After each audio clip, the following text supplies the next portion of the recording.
a tad bit dramatic, right? Yes. Is that going to stop me now or ever? No. Welcome back to our world of Minecrack. It has been quite a while, hasn't it? The Queen was built just a little over a year ago, so yep. So let's start today off with catching up on the last year. Well, I had a promotion at work, so that was a major change, and it's been a bit of a schedule adjustment life-wise. But the vast majority of that time was kind of spent in an odd purgatory. Let me explain. It helps if you think of Minecraft YouTube video process as a form of dog race. Weird analogy, but stick with me. If you've ever seen one of these, you're familiar with the Webbit. The dogs chase the Webbit around the track and try to catch it.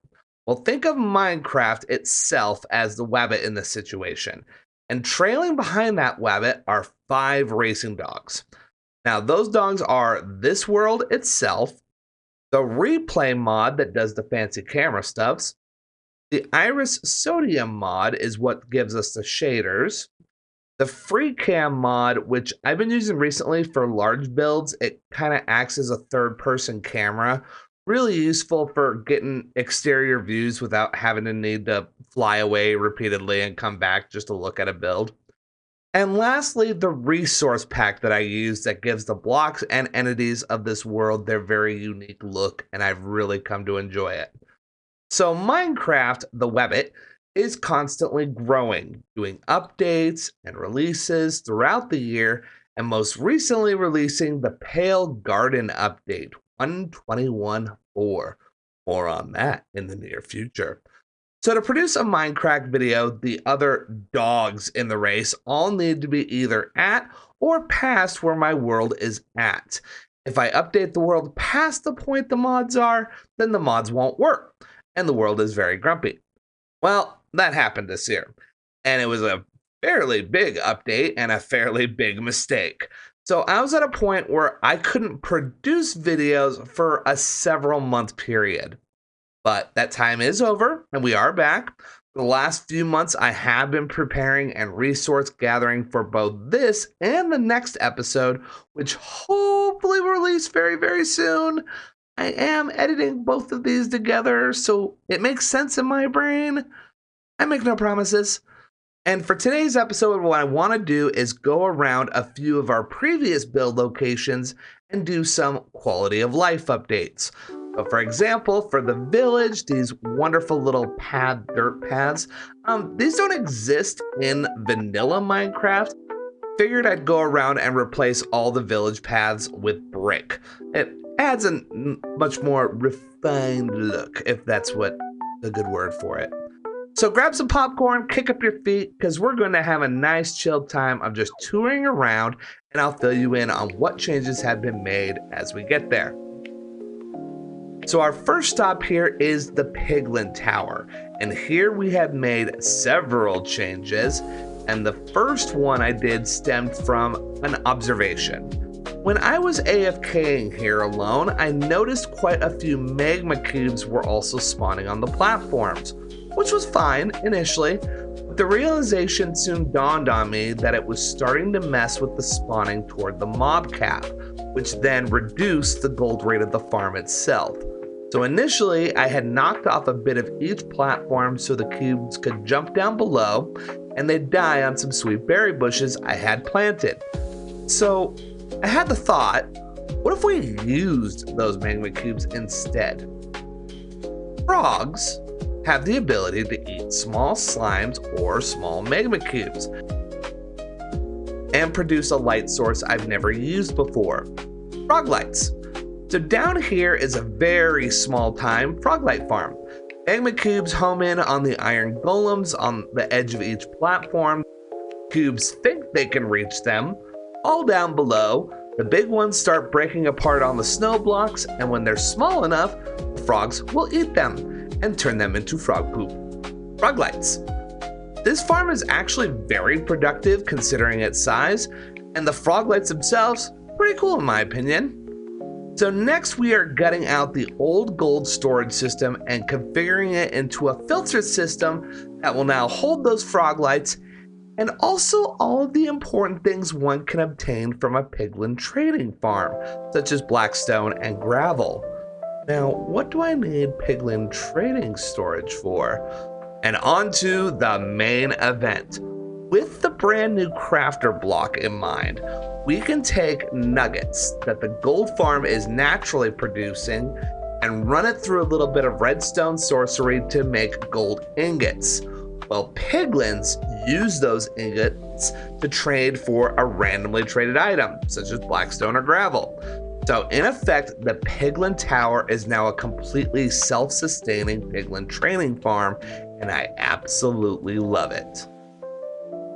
Next up, we're going to head to the oil rig, where we're going to make good on a claim I had originally made when I built the thing over a year ago. Now, originally, I had claimed that the rig would produce all 16 colors of dye in the game, which is mostly true.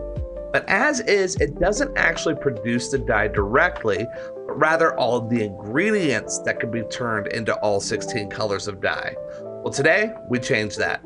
First, the old storage system and everything that was in it was removed, and now we're creating a system that turns all of those dye ingredients into the dyes themselves. And then it gets a bit more complicated. Several of Minecraft's dye colors require 2 other colors to craft. For example, purple dye needs red and blue, gray dye needs black and white, so on and so forth. So what we're installing here is a system of splitters, to borrow some satisfactory jargon, that'll split up the dyes into different categories of production, and various crafter machines that'll feed those various colors to where they need to go to eventually produce all 16 dyes. And finally put those dyes into a sorted storage system for us to collect as needed. What I find most impressive about this is after feeding all of the previous storage that was in the system back into this new one, 7-8 hours have gone by. It is still working its way through crafting those dyes. But soon it'll just automatically generate the dyes as the rig itself produces them. Next up is one of our last builds we did, the Devastator, a massive gunpowder producing monstrosity. And from this, we are implementing a large-scale crafting machine that I designed in creative mode to perform one function: automatically craft TNT. Now, why would I need an automatic crafting system for an arsenal's amount of explosives? Don't worry about it. So I installed the new system and it does work, but admittedly, very, very slowly. In the ballpark of 1 double chest of TNT in about an 8-hour period. And with a bitter sort of irony, almost immediately after I discovered this, came up with a much more efficient version, which I haven't installed yet. Perhaps the next time that we come to visit here, that new system will be in place and producing insane amounts of explosive happiness. Not too far away, we're not even going to show a clip of what was changed here because, in honest truth, this upgrade took all of about 3 minutes. At the Queen, we used the Happy New Crafter block to just continually produce bamboo blocks out of the normal bamboo the great device collects. It was incredibly simple and was absolutely necessary, as half of this thing's storage was already full.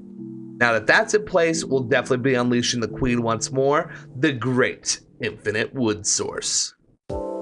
Lastly, the temple. Part of the temple system is to produce a random quest when I donate a diamond. The problem is the random bit never really worked, and I've been meaning to make changes to it for months/years.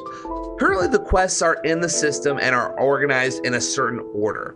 If I want to add a new quest to do sometime down the road, it'll get tacked on to the very end of the deck of quests and have no chance of being dispensed anytime soon. So what I wanted to do was implement a sort of deck shuffling system using redstone, witchcraft, and sorcery. So that's exactly what we did.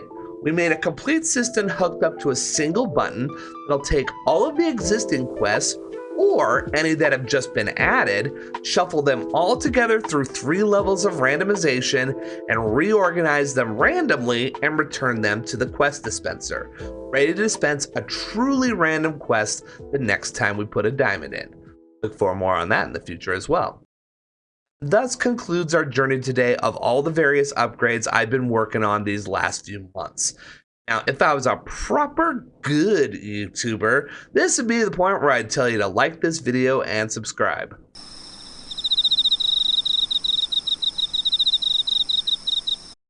But instead, as it's been a year since the last episode, I'll just end with this.